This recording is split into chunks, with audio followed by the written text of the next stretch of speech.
kulanti wanaagsan oo aan daawadayaal kusoo dhawaada barnaamijyadii taxanaha ayaan ku eegayna xaaladda magaalada Laascaano. Dagaalka ayaa galay maalintii 8aad welina waxaa qubanaya dhiigga shacabka Soomaaliyeed ee burmageedada iyo kuwa barakacaya. Waxaan barnaamijka ku wareysan doonaa laba shaqsi oo gudaha dalka jooga oo goobjoog u ahaa waxyaalo fara badan oo aanan weli halkan ka soo deynin aan jecelahay inaan ka wareysto xaaladdu siday tahay. Shaqsiga koowaad aan jecelahay inaan wareysto waxa weeye Dhakaawi Cabdirashiid oo nin dhalinyaro ah oo ah ninka dhaawaca ka gura goobaha dagaalka isla mar ahaantaana geeyo meelaha lagu dabiibo oo asagu goobjoog u ahaa 330 qof oo dhaawaca uu soo qaaday oo ciidamadii dhaawacmay ka mid ah iyo weliba 19 bulshada rayidka ka mid ah. dhanka kale magaalada Laascaano waxaa ku jirta Dr. Raysa Caaisha Axmed Jaamac oo iyadu isbitaalka guud ee Laascaano iyo isbitaalo kale kusoo aragtay dhaawac iyo dhimasho oo aanu jecelnahay inaan labadooda ka wareysano bal waxa ay arkeen. waxaan jecelahay inaan ku bilaabo Cabdirashiid Cabdirashiid waa ku soo dhaweynayaa codkayga inaad maqashaan u maraynaya waxaag daawadayaal waxaan jecelahay buuqa gadaal ka yeeraya inaad noogu dulqaadataan maxaa yeelay xaaladda lagu duubayo iyo duruufta waad garan karaysaan. waa ku soo dhaweynayaa 8 maalmood ee dagaalku uu socday goobjoog baad ahayd 24 saac la soo dhaafay maxaad soo qaaday sidee adigu u soo qaadaa dhaawacyadan oo dariiqe u martaa xageesa joogta hadda waxaan ku sugnahay shakhsi ahaanta gore waan ku sugnahay intii dadnayna gobolka Laascaanood baan ku sugnaa oo goobaha meel allaala meeshii ka dhacaysaba inaan xogta helo oo aan ka qayb galo maadaama aan dadkii Laascaanood ku dhashay deegaanka waxaan ahay ku dhacayso oo dadka Soomaaliyeedka ay madaafiici la dhacayaan leynayaana marka meel allaala meesha aan ugu tagi karaaba waxaan isku dayaa inaan ka qayb qaato ugu tagno oo aan dareenka dadka bulshada la qaybsado. waxaan ogahay wadada weyn inay xiran tahay sidee kugu suurta gashay Laascaano iyo Garowe 5 ilaa 6 saac loo kala socdo inaad dhaawac ka soo gurtay? waxaa lagu talagalay dadkii wabiga la dhacaya dadka Soomaaliyeedka ah annagu dhibka dadka ku dhacaya mana qarin karno waayo qof walbaaba dareenkiisa iyo dadnimadiisa bulshadiisa baa muujisan inuusan waxba qarin iyagu waxa weeye dadka Soomaaliyeedka dhimashada dhibtooda way qariyaan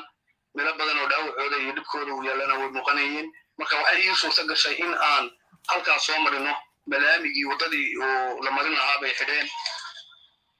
la xidhi lahaa bay xidheen marka arrinta waxaa keenaysa in aanu raf ilaa loo soconayo dhowr kilomitir oo aan dalka lahayn oo haw salkiisa oo waliba aad wadooyinku waxay yihiin in la maro dhaawaca qardajeex miya waa qardajeex weeye waa meel aad aan dhaawaca waxa weeye in doora ilaa 5 saacadood 6 saacadood oo qardajeex la marinayo. waxaad ila wadaagtay 33 dhaawac oo askar ah inaad soo qaaday dhaawacyadoodu maxay kala ahaayeen sidee bay u kala darnaayeen maxaad nooga sheegi kartaa maslada?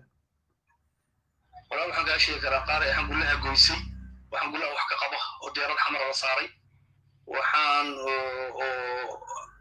noqotay in dalka waxba laga qaban karinba waxa weeye kuwo kale oo boodiyuhu jaban yihiin oo dhashii kala dhaceen kuwa ay iyaga oo furinta ku jira ku soo dumiyeen wabiga ku dhufteen oo madaxa wax ka qaba oo qaarkood markii Garowe la geeyey qaar goriyoodeen waxaasoo dhan bay leeyihiin. waayahay qofka ugu dhaawaca culus ee aad soo qaaday iyo kan ugu dhaawaca fudud ee askarta ah bulshada rayidka waa u imaanayaa maxaad nooga sheegi kartaa? waxaan kaaga sheegi karaa waa dadka ugu fudud waxa weeye waa dadka lagu jajaban yihiin badiyaha oo kale dadka madaxa oo kale xabadu fadhiisatay dadkaas waxa weeye aan soo qaado. xagee ka soo qaaday marka dadka ma la wadaagi kartaa? waxaan ka soo qaaday magaalada Kalabayd oo dhaawac marka Laascaano laga soo qaado lagu sii hakiyo haddana baabuurka laga soo wareegto halka laga soo qaado. xaaladda Kalabayd iyo sawir guud naga sii iyo dhaawaca la soo qaadaysan shacabkii meesha ku noolaa ma qaxeen mise weli waa joogaan sawir guud naga sii? maya Kalabayd lama qaxin waa meesha waxa weeye dadku bulshadu ay inta badan ay ku soo qaxday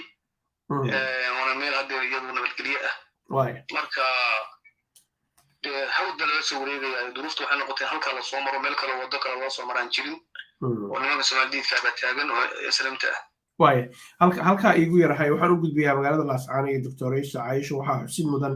cabdirashiid sawirkaas inuu noo soo diray aad arkayseen waxaan ku iri inay dhibaato kusoo gaadha ma rabno sawirkaaga ma qarina wuxuu yiri maya had oo ku faraxsanay inaan maaragtay sawirkayga aan bulshada la wadaago waana kaga mahadcelinaya doctor Aisha way maqashaa waxaan kaaga mahadcelinayaa doctorayso waqtigaaga qaaliga iyadoo xilli dagaal lagu jiro dad iyo booga dhagitaan aad ku jirtaan inaad fursadan siisay Brit Somali TV 8 maalmood uu dagaal ku socday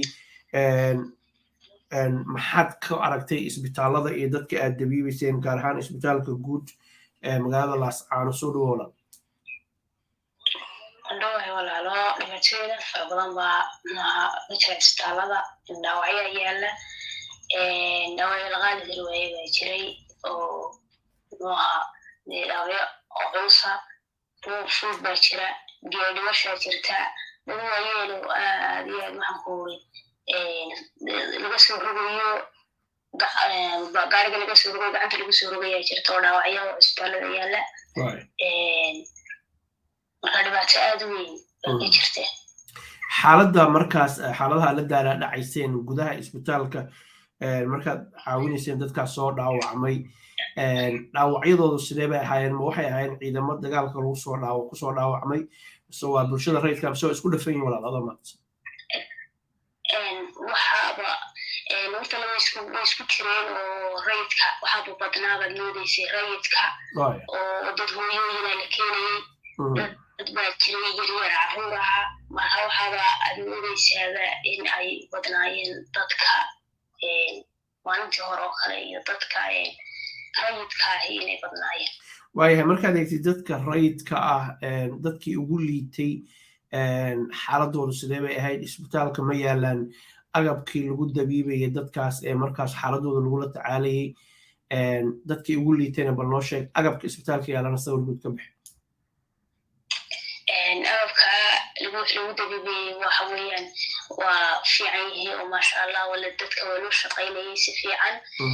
qofkii wax laga qaban kari waayena waa la gudbinayay weli waaye dadku aad fara badnaayeen oo dadka muxuu ahaa aan dabiib looga wada gaari karayn laakiin qalabku waa u fiicnaa maasha allah shaqaduna aad bay u fiicnayd dadkan si fiican baa loogu shaqaynayeen loola tacaalay waayahay dadkaad aragtay yaa ugu liitay dhaawacyadooda waxa ugu liitay qofka muxuu ahaa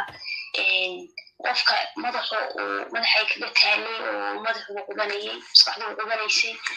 qof muxuu ahaa qofka madaxu qubanayay ma nin baa mise waa rag baa mise waa dumar waxa weye rag weeyaan rag waa nin weeyaan meeqa jir baad ku qiyaas adigu waxaan ku qiyaasayaa 30 jir ama 35 meelahaas waayo marka ma askartiiba mise waa dadkii shacabka waa shacabka waayo maxaad kaloo kuu muuqanaya indhaha u qabteen waxay muuqanayay waxaan lagaba shaqaysan karaynin hoobiyayaal aad u fara badan oo muxuu ahaa isbitaalka haystay oo magaalada lagu burburinayay markaan lagaba shaqaynayno ooba ayada waxaa soo dhacay hoobiyayaal aad u daran oo kuwii shaqaynaya qaybtood laayay oo dhakhaatiirtii Laascaanood ka howlgalaysayba ay qaybtood u dhinteen waayahay arrinta ku saabsan isbitaalka hoobiyayaal lagu garaacay markaad eegtid dadka u hadla xukuumadda Somaliland waxay leeyihiin waxaas waa been waa propaganda waa sawirro Syria laga soo qaaday waa kuwa Yemen laga soo qaaday maxaad ku xaqiijinaysaa hadalkaaga inuu dhab yahay adiga wax horta walaalo wax qarsoomayo maaha oo wax dadkii oo dadka dhan wada muuqda weeye waxaan wax qarsoomi kara maaha muxuu ahaa waxaa lagu xaqiijinayaa inay jiraan inay dhimashadii jirto oo dhaawacyadii ay yaalaan muxuu ahaa marka goobta ku dhaawacmay ee hoobiyuhu ku dhacay ilaa iyo maalinta dagaalku bilowday ilaa maantana uu hoobiyuhu dhacayay waxaa lagu xaqiijinaya waxaa la hayaa hubkii soo dhacay adigu maxaad aragtay isbitaalka intaad ku jirtay oo ku saabsan arrintan madaafiicda ciidamada Somaliland soo ridayaan aad sheegaysa adigu waxaad aragtay oo indhahaaga saartay ma noo sheegi kartaa madaafyada ciidamada Soomaaliland ay soo ridayaan ee ayagu ay iska diideen iska fogeeyeen waxa weeyaan aniga ila qura hadlaya ayaa isbitaalka hortiisa maalintii koowaad muxuu ahaa dagaalku bilowday ayaa madfac soo dhacay wiil dabadayda taagnaa ayuu ku dhacay muxuu ahaa madaxa kaga dhacay dhaawacyo aad fara badan halkaa ku geystay oo aan taagnaa oo xaadir ah waaya waxaad kaloo aan rabeen wax kaa weydiiyo isbitaalada kalena waa tagtay dhimasho iyo dhaawac markaad eegtid intii ugu dambeysay dhimashaad aragtay bulshada rayidka ama ciidamada SSC u dagaalamaya wax tira koobaad ka haysay ama sawir guud naga siin karta ma jirta Caaisha walaalow aad bay fara badnaayeen dhaawacuna muxuu ahaa adigu kontanaya meelaha lagu qiyaasi karaa weli waana tirakoobkeeda oo buux ahayn dhimashaduna aad bay fara badan tahay waaya waa gartay wada walaal raallo marka waxa weeye dadkan waxay u badnaayeen dadka hoobiyaha lagu garaacay ee magaalada ku jiray ayay u badnaayeen ee dadkii jiibda joogay uma badnayn dadka dhintay ee dhimashada iyo dhaawacaba leh waxa weeyaan waa dadka hoobiyaha lagu garaacay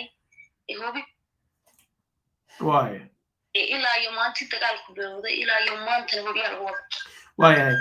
intaanan u gudbinin cabdirashiid dhakaawi waxaan rabay inaan ku weydiiye maanta ma baxday oo ma tagtay isbitaalada Dr. Caaisha maanta ma shaqaynayn oo laakiin waan tegay isbitaalada isbitaalkee tagtay maanta manhal baan tegay waaya manhal baa tagtay maxaad kusoo aragtay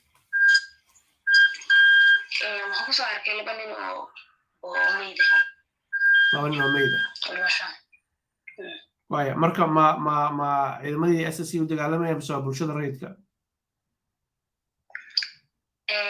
waxa weeyaan waa bulshada rayidka waaya waxaan jeclahay doctor in halkaas iigu yarahay sidaan u gudbo dhakaawi oo kusoo dhaweynayaa dhakaawi waa maqlaysaa Caaisha waxa ay ka hadlayso waxaan rabaa inaan wax kaa weydiiyo adigu 33 askari oo dhaawaca marka laga soo tago adigu gacantaada ku soo qaadisaan noo sheegtay waxaad kaloo telefonka iigu sheegtay wax yar ka hor intaan waraysi aan u guda gelinin sidoo kale 19 dhaawac oo bulshada rayidka inaad la kulantay bal dadkaa ka warbix dadkaasi oo ka warbixinaya waxaa ka mid ah hooyo 7 carruur dhashay iyo 6 carruur iyo hooyadood oo subaxii ugu horeysay hoobiyuhu ku fadhiistay oo dadkaasi halkan ku dhammaadeen oo ku xasuuqmeen cid kaba noolaan waana wax warbaahintu hayso oo meel walba laga weeyo caddaan oo cid qarin karin waxaa ka mid ah oday waayeelo oo gurigiisii ku jiro aan cid hore u qaadin oo la qaadi kari waayo dadkii intii badan ka qaxeen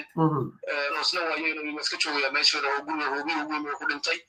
waxaa ka mid ah muxuu ahaa carruur yareeray oo iyana guriga daaradiisii iska joogay ciyaarayay oo ugu yimi oo meel alaal meelo oo sanqadhiisa ciidamo qalin kusoo dul dhacay waxaa ka mid ah oo halkaa 2 qof baa ku geeriyooday waxaa ka mid ah hooyo xaamilo ah oo rabta inay saacadaha soo socda ay magaalada ka baxdo oo ay gaari sugaysay oo iyana qadarteeda ilaahay soo boqolay halkaa ku dhimatay hoobiyuhu u yimi dad noocaas oo maata ah oo birimageyda ah hoobiyaha laga dhacay oo u dhintay waayahay adigu 19 qof oo soo qaaday oo ii sheegtay dhaawaca maxaad nooga sheegi kartaa markaanu ka soo tagno hadda intaa af ku dhufatay iyo hooyadan uurka lahayd geeriyootay allah u raxmade dadkaas oo dhan si xaqiiqa raadisa oo goob jooga lendhaw marka qofka bini'aadmiga la soo qaado oo iyada iyo waayeelka ilmaha iyo dhakhtarka la keenayay inta badan waxaan soo qaaday waxa iyadoo la sidoo wala sugu imaanayay wax dhuumanayo la qarin karayay oo bulshada laga qarin karayay ama indhaha bulshada ka qarsoomi karayaan may ahayn ma laga yaabaa hadda inaad dib ugu noqotid goobaha dhaawac laga soo gurayo mise gorowaad iska joogaysaa insha allah inaad dib ugu noqdo oo aan bulshadada ka qayb qaato oo dib walba iyo wax walba ay qabaan aan wax la qabaan diyaar u ahay diyaar laynoo saacadaha soo socdanaya waan babaxo aan diyaaraan jeclahay marka sidaa weeye waxaan jecelahay markaad goobahaas tagtid bal inaan kula soo xiriirno hadduu khadka kuu musaabaxo waxaan jecelahay labadiina inaan kaga mahad celiyo waraysigan dr caisha ma jirtaa wax aad ku daraysid ama hadalladaas aan maqashay intaana ka bixin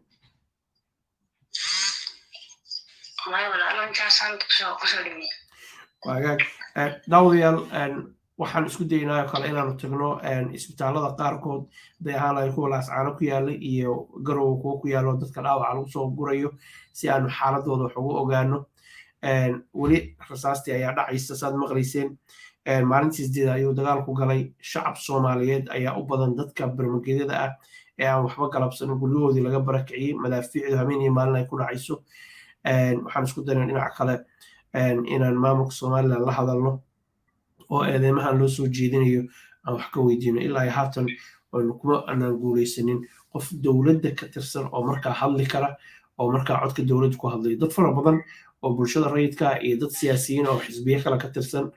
ayaanu la hadalnay kuwaas oo ayagu laftigoodu markaas